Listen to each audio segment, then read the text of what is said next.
So it's my really proud privilege to introduce Rajshekhar Rao, whom I have known now for more than 20 years. In fact, right since his graduation from 1999, he graduated from the National Law School with gold medals in the international law and for being the best student advocate. I think Rajshekhar has been one of the brightest students coming out of the National Law School, and it's people like him who have added prestige to the whole reputation of the National Law School.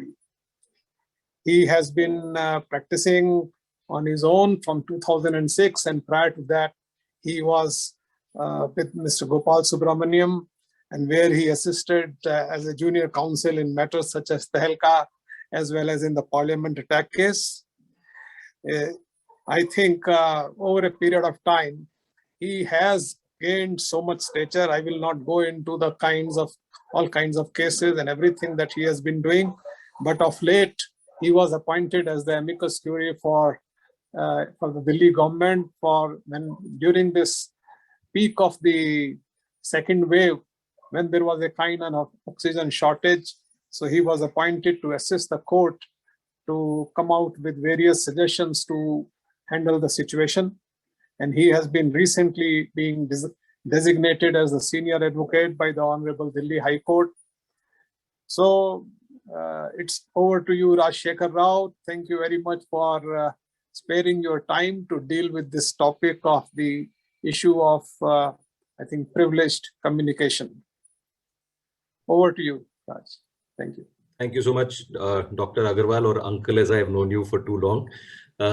Please thank you for those kind words. I don't believe I deserve most of them.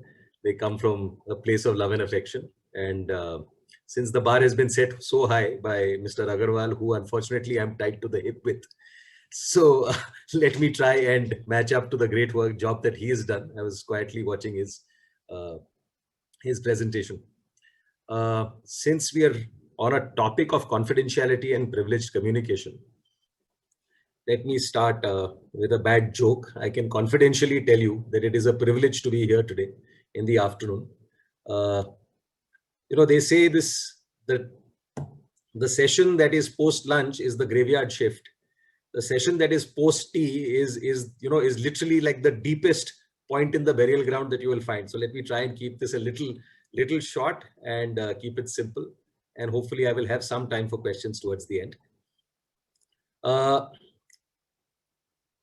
The joke aside, this is perhaps one of the most crucial aspects of the medical profession, which very often is taking a backseat, and in particular in today's day and age, given the fact that we have technology that is taking over.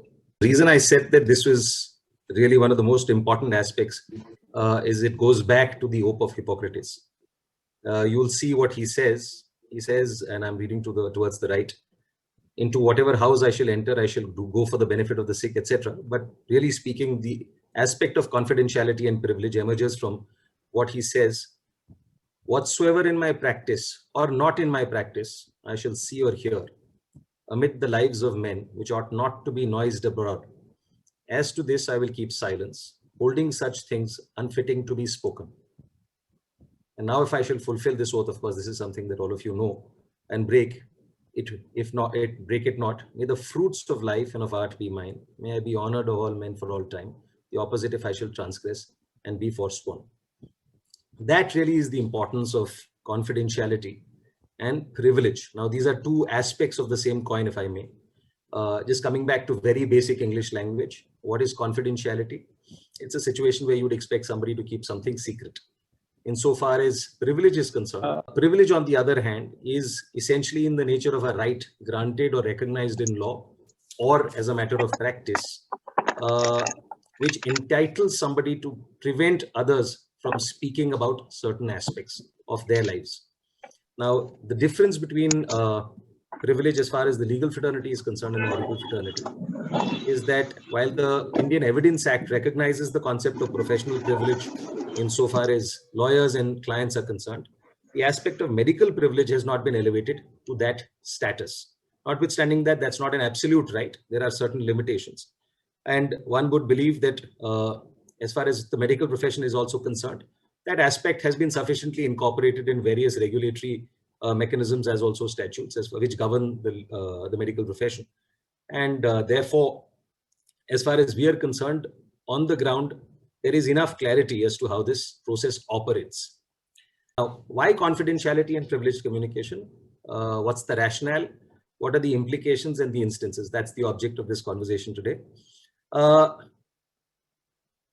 Fundamentally, the concept of privilege arises as a result of the right of privacy. Every individual is entitled, and our constitution fortunately recognizes that, and it's been amplified in a recent decision of the Supreme Court of 9 judges. But I'll come to that. That each of us has a Lakshman Rekha within which we are entitled to preserve ourselves. And we have the right to prevent others from impinging on that space. What makes confidentiality and privilege in the context of a medico-legal relationship or a client-doctor-patient relationship so critical is because the doctor is in a position of a fiduciary and holds an enhanced status as a trustee and is the repository of the patient's information, the patient's well-being, and therefore has, in a sense, a certain amount of control and power over a patient, which, whether subconsciously or consciously, he or she is in a position to exploit should the need arise. It is conscious of this aspect of human behavior, perhaps over the years, over time immemorial, these rules have come into play. In India, these rules have been crystallized in various forms, certain times directly, certain times indirectly. The indirect stipulation is really the Grundnorm, which is our constitution, and it finds itself as an embodiment of Article 21 in our constitution, into which is really the right to life and liberty, which has over the years been expanded by the Honorable Supreme Court to include various aspects, or rather to clarify that it includes various aspects, not just physical imprisonment or physical liberty, etc., but various other aspects, including, as I mentioned recently, the right to privacy being a fundamental right. We're all aware that fundamental rights are not absolute. They're all subject to reasonable restrictions within the modalities provided in the Constitution. We'll come to that. Now, amongst reasonable restrictions is law made by Parliament.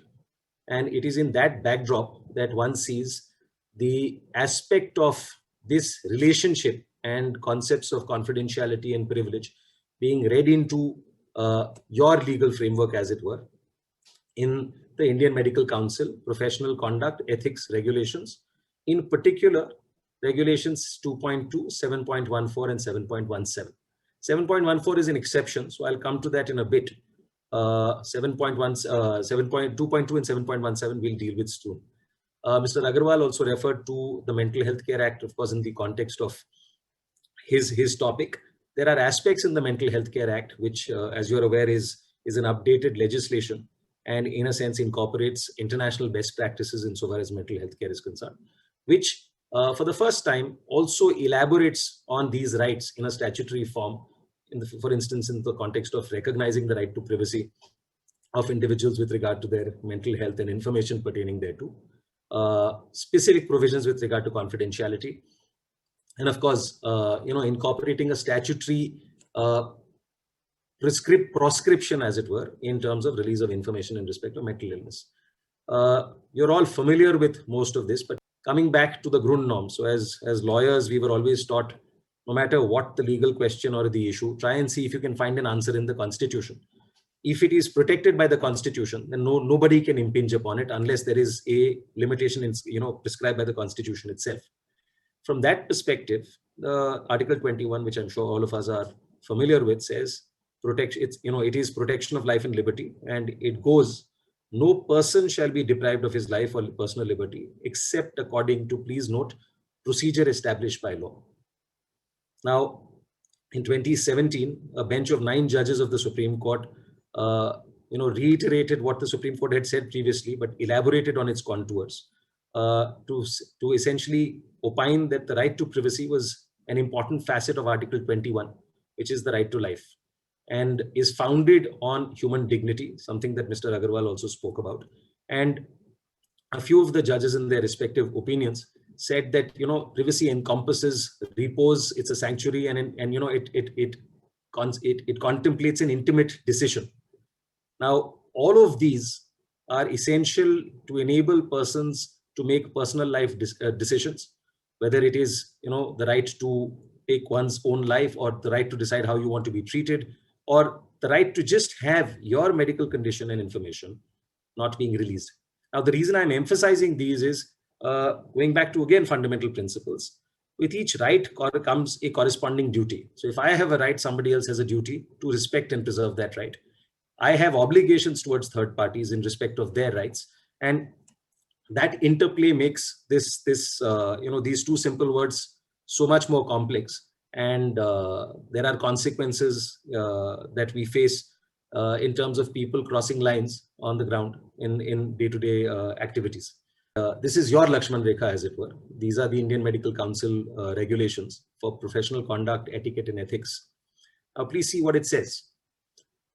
2.2 says patience, delicacy, and secrecy.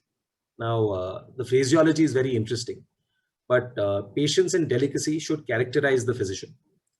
Confidences concerning individual or domestic life entrusted by patients to a physician, and defects in the disposition or character of patients observed during medical attendance, EC, should never be revealed unless their revelation is required by the laws of the state. So as far as doctors are concerned, it appears that the yardstick is reasonably clear, and it comes out as we go along and see the exceptions. So sometimes, however, a physician must determine, and this is really where the gray areas start coming out. And I have an example to kind of cite, and let's see if we can find something there. A physician must determine. There's a question there. I'll come to that.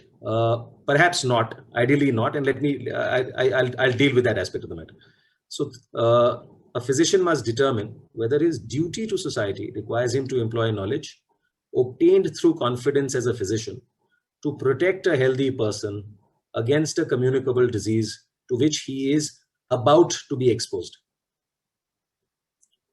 Not that to which he is exposed, but again, it is physician must determine whether his duty to society requires him to employ knowledge obtained through confidence as a physician to protect a healthy person who probably is not a patient, and in most cases should not be, against a communicable disease to which he is about to be exposed. In such instance, the physician should act as he would wish to act toward one of his own family in like circumstances. 7.17, a registered medical practitioner shall not publish photographs or case reports of his or her patients without their permission in any medical or other journal in a manner by which their identity could be made out. If the identity is not to be disclosed, the consent is not needed. And that's why one has the ability to do research, has the ability to write articles. But the minute you get into a space where identity gets disclosed, or information that is disclosed is such as would lead to the identification of the patient, you would be in breach of this obligation. Coming to 2.2 for a moment, you'll see I've underlined confidences concerning individual or domestic life. Now, take a situation where a patient comes to you for an injury today. 3 days later, the same, and I mean, let's take, what perhaps is societal reality. The same lady comes back to her GP and complains of another injury. And there is a pattern where the GP realizes that perhaps this lady is the subject of physical abuse. Now, is there an obligation to disclose? Now, that's the tricky space, because your ethic seems to suggest that confidences concerning individual or domestic life entrusted by patients to a physician and defects in the disposition or character observed during medical attendance should never be revealed unless their revelation is required by the laws of the state. So if one were to go strictly by the book, even if you know that somebody's husband is beating her on a daily basis, the rule is you shall not complain. Unless, of course, she requires you to complain, saying, listen, I'm not in a position to report the matter to the authorities, but please do. Now, in that circumstance, how do you demonstrate that you had consent? Do you have consent? Do you need to take it in writing? Do you need to be able to ensure that tomorrow nobody turns around and holds you responsible for breaching medical privilege? There's a question mark there. Indian law, fortunately, as Mr. Agarwal would probably have mentioned, and that's his field of expertise in addition, recognizes something, does not recognize rather, something called the fruits of the poison tree. So for instance, if you were in the United States and evidence was obtained illegally or in violation of law, that would be inadmissible. Fortunately, Indian law carves an exception and says, it's all right, we will use this evidence and we will prosecute the individual, but you may end up facing prosecution for something that you have violated in addition. So that's the delicate balance that one needs to kind of lay emphasis on and keep in mind when one is looking at these things. The question, of course, is there are exceptions, and those exceptions are clearly carved out. I refer to the Mental Health Act. This is just for information. You'll notice that it categorically recognizes, as far as people suffering from mental illness are concerned, shall be protected from cruel, inhuman, or degrading treatment in any mental health, and shall have the following rights, namely the right to privacy. So the fact that you are being treated is to be secured. There is a right to confidentiality. You'll see it says right to confidentiality in respect of his mental health care, treatment, and physical health care. And the obligation is on all health professionals who are providing care or treatment. Now, it uses health professionals so as to widen the ambit. It's not just the doctors, it could be the nurses, it could be others who are entrusted with care, and have a duty to keep all such information confidential, which has been obtained during care or treatment, with the following exceptions.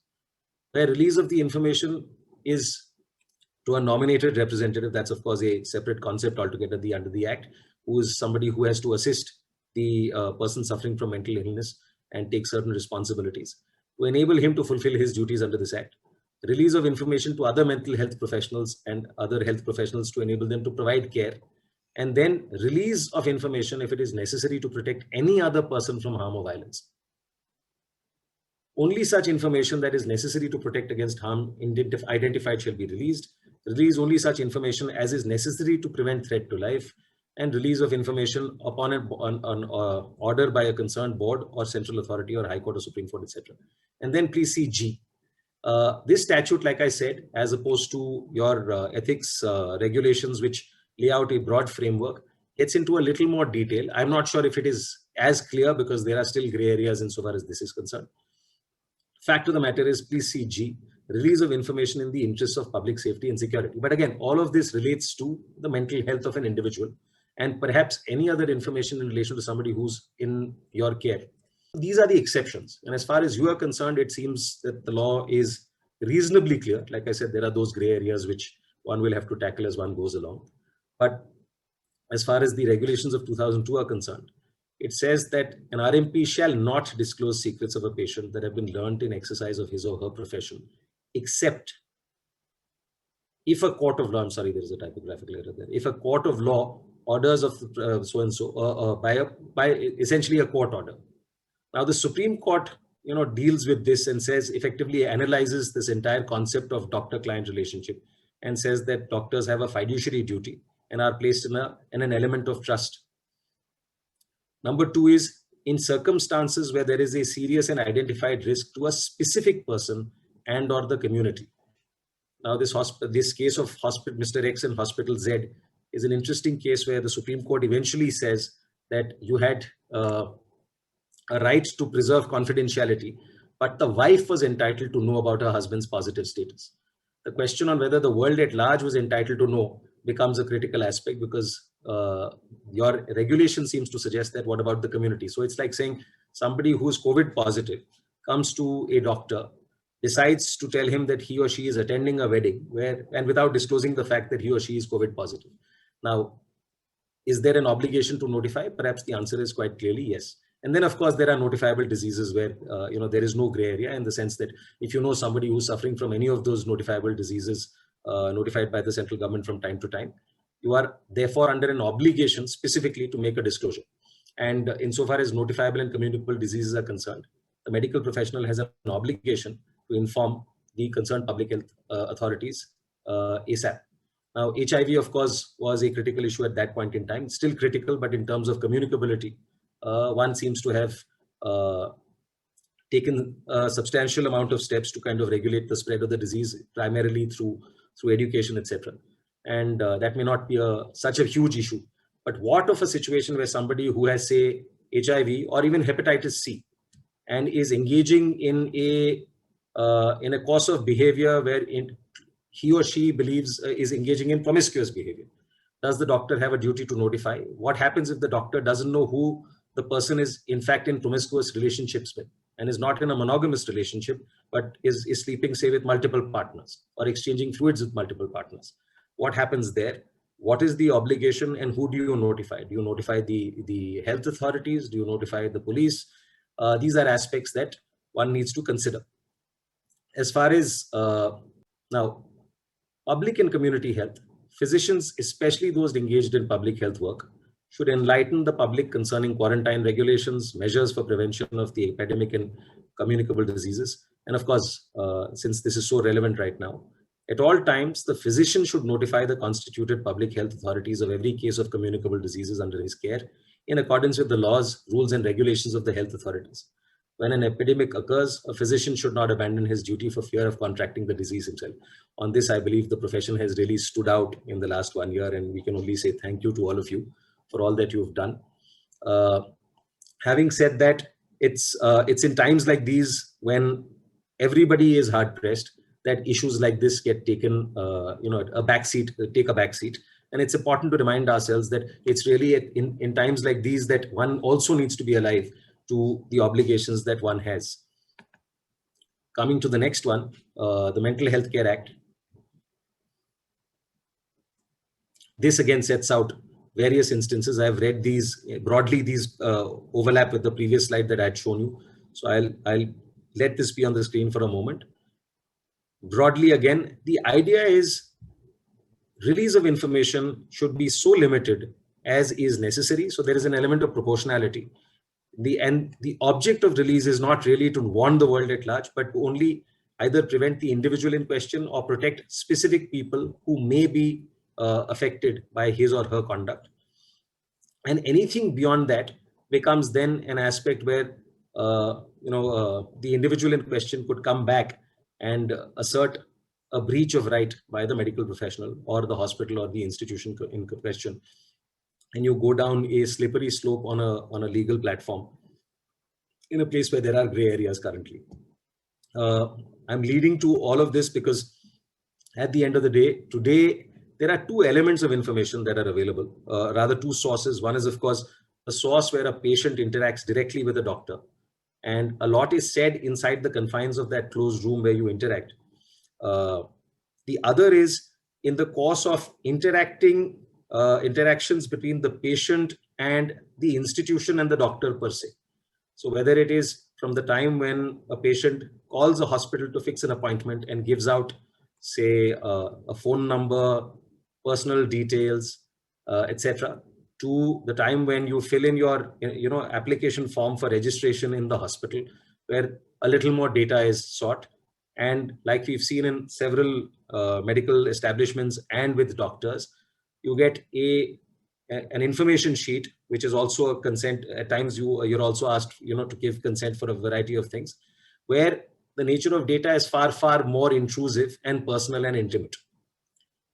All of this data, once upon a time, used to be filed in physical paper form and used to be kept in a room under lock and key, etc. The rules of the game haven't changed. However, in terms of the obligations, what has changed is how the game is played. And that's something that I believe that all of you are familiar with. The fact that we moved to a completely technology-based regime where a large chunk of this activity is outsourced, whether it was doctors' notes being transcribed in the past or even today, that was of course one of the hot topics once upon a time, or it is just hospital information being preserved on a server outside or by third parties. Now, each of these elements are critical. Each of these are aspects where each individual, each patient has absolute right against disclosure. And the question is, does the mere fact that in your enrollment form or in your registration form, there is one small box at the bottom where you perhaps say, I authorize the hospital to disclose this information, etc., etc. Is that good enough? Speaking for myself, I believe that by itself may not answer to the level of informed consent. it is very, very important when you're releasing information, specifically information which identifies patients or is specific to a patient, to be clear that the patient's consent is obtained in black and white. The patient is advised that that information is being released for a particular purpose. And if the patient says no, you have to respect it. Like your ethics regulations acknowledge it, there is a mechanism where information gained during the course of your practice can be used for research, to write articles, to justify positions to be taken in the context of medical treatment, etc., without having to disclose identities. But the minute you get into a situation where any of these aspects are to be released or do get released, you open yourself up to the possibility of a violation. Coming to that, the law today is on data protection and confidentiality. So sensitive personal data, these are the information technology rules. We've had them in place, but it's only in the last couple of years that one, I think, is beginning to realize the importance of preserving this and how the law recognizes this and the impact that any of these disclosures can have on our lives, whether it is something as fundamental as a password, financial information, but I'm more concerned with serial numbers 3, 4, and 5. Physiological and mental health conditions, sexual orientation, medical records and history. Now, a specific statute today says disclosure of such data or information by any body corporate to any third party shall require prior permission from the provider of such information. Now, and which is why I flagged that aspect of consent. Is that simple box good enough? Perhaps not. If anybody intends to deal with this information and pass it on to somebody else for whatever purpose, the nature of consent that should be obtained is should be far better. The importance of this is also because there are times when questions in today's day and context age would arise as to whether you've taken enough steps to ensure the preservation of the data that you are that is made available to you in the course of your practice. We've had instances, but I request you to go to the next slide, please. We've had instances in the recent past where we've seen, for instance, in January 2021, there was a data breach in a large multi-speciality hospital in Kerala. We've had instances where employees in hospitals, in corporate entities, have sought to walk away with information with regard to pertaining to clients, etc., and either going and joining a new enterprise which is a competitor or setting up their own enterprises. Each of these aspects, while are offenses in themselves, perhaps also expose you as the repository of such information to the possible charge of not having acted in full regard, or say to the fullest to protect and carry out your obligations as doctors or medical professionals.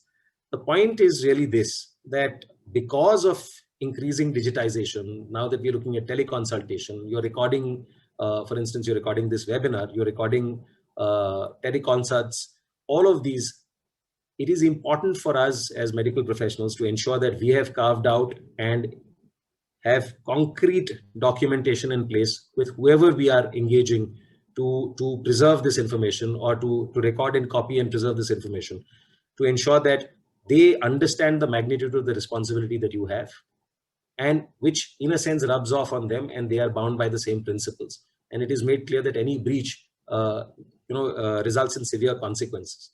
That's one. So the problem with this place is today, because of the nature of your relationship with your client, this privilege now attaches not only to you, but it also attaches to everybody else who comes into contact with that information as a result of their association with you. And that's important, to have a chain and systems in place to ensure that that data is protected or that information is protected. And it's not just medical professionals, it's also all other categories of people. That's one. Number two is, of course, given the nature of easy access to data today, breaches electronically, it's important to have systems in place which enable you to satisfy the requirements of meeting legal standards. Because if you fail to demonstrate that you've taken adequate steps, then you expose yourself to the possibility of prosecution and then being made to pay compensation for a violation, amongst others in terms of the general law, also under Section 43A of the Information Technology Act, which essentially says that where you are negligent in implementing and maintaining, please note, reasonable security practices and procedures, thereby causing wrongful loss or wrongful gain to any person, such body corporate shall be liable to pay damages by way of compensation to the person so affected. Now, our system is such that processes like this take a long time, but the fact of the matter is nobody wants to be tarnished with, wants their reputation tarnished with the allegation that your data is for sale, and therefore if you go to hospital A or to Dr. B, the chances are that he or she will be monetizing whatever information that you've given them in confidence by third party, by these means. Similarly, you also possibly expose yourself to prosecutions under the, the general criminal law, whether it is because of criminal breach of trust. Now, this is property. Now, whether information is property is a big question mark, but the minute we hand over things, there is data access available. These are gray areas of the law, but one believes that these aspects are slowly going to start coming out, and one will have to deal with these as we go along. 415, I've put it there. I'm being completely alarmist. I don't believe that it's going to be something that comes hard, but if somebody deliberately sets up a practice, practices as a doctor, but the intent is not really to practice medicine, but is to get information which A or B wants to monetize to build up valuation, those are aspects. So I think you can kind of keep that as something that one would probably not see in a regular course. Last but not the least, you expose yourself to disciplinary proceedings within your own, regulatory frame. And the last thing you want is, when you're being judged amongst your peers, to be judged by your peers as somebody who didn't stand up to the standards that you've all set for yourselves. In this backdrop, perhaps a few quick thoughts before I wrap up. What are the possible solutions in the current day scenario? Like I said, if you are taking consent and you intend to part with information, or some part of that information is used to kind of derive certain data points, which then is disclosed to a third party, even in that instance where indirect information is sought to be transferred to third parties, perhaps it is wise to put parties to notice that some of their data may be used. It may be useful to clarify what is the nature of data. It may be useful to clarify that personal data will not be shared. For instance, your personal details, your names, your phone numbers, your specific medical conditions relatable to you, so where you can be identified, that will not be shared. But perhaps it is possible to share a redacted version of your medical records, etc. Now, those are things that need to be specifically drafted, set out, and obtained, preferably in writing. If you can back that up with something else, obviously even better. Secondly, of course, detailed contracts and documentation with third parties, all those who work with you, to ensure that that's there. And of course, move towards better technology. Now, but most importantly, at the end of the day, it's important to go back to the first principle that we started with, which is your oath, that you will not speak of anything, whether related directly or indirectly, to a patient. And that's probably the starting point. You keep silent, you don't breach. You speak only when you are required to speak. The circumstances under which you are required to speak are very, very limited, unless and until, of course, a patient categorically and without any ambiguity in what has to be spoken about him or her authorizes you to speak. With that, I believe I've broadly tried to lay out the contours of the Indian context. I have deliberately chosen not to go into foreign law on the subject, because at the end of the day, we're dealing with an aspect of law which is reasonably well settled in India in terms of the regulatory framework and the legal framework. The US has its own complications. In the United Kingdom, this is a situation that has been going on since the 1700s. It's largely judge-made law. The US has various provisions and various statutes, and therefore the law changes. But broadly, I think the broad principle of doctors being required to maintain confidentiality and privilege is reasonably sacrosanct. Bottom line is, thou shalt not speak about your interactions with your patients. I think that I'd leave it at that for now. If anybody has any questions, I would probably address those. Thank you, Rajshekhar, for an excellent and a very comprehensive review of this topic.